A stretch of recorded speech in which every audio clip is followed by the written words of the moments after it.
Greetings, everyone. Steve Stelzer, Program Director of the Green Building Resource Center of the City of Houston.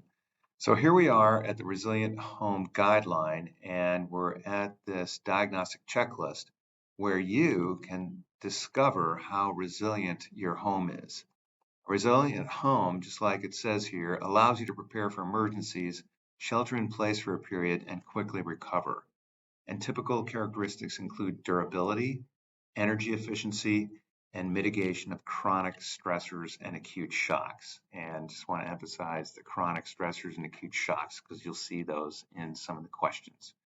So when you start going through these questions and providing your answers, you just will click on them, see how they change colors, and then you can either click or not click.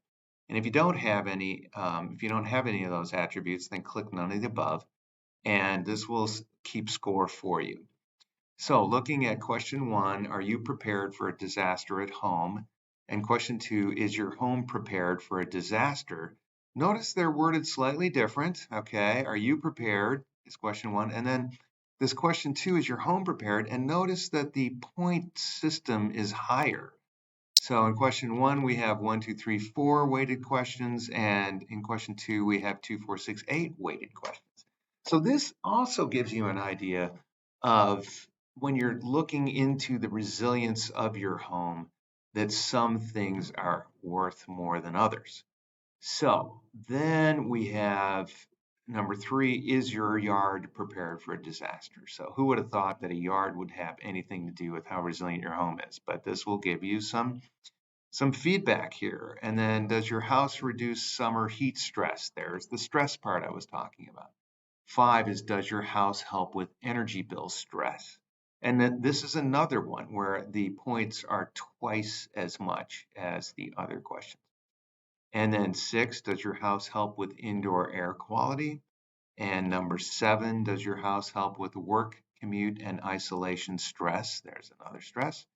And then we have kind of are there other household strategies?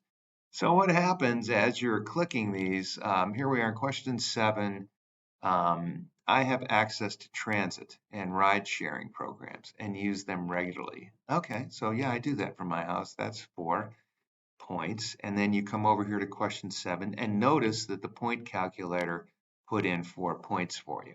So when you get done clicking through all of these, you are going to have a score right here under cumulative total points. And then you can see how far ahead are you down here, how far you're doing. You just look at that total and see if you're in the 0 to 25, the 26 to 60, or the 61 to 100.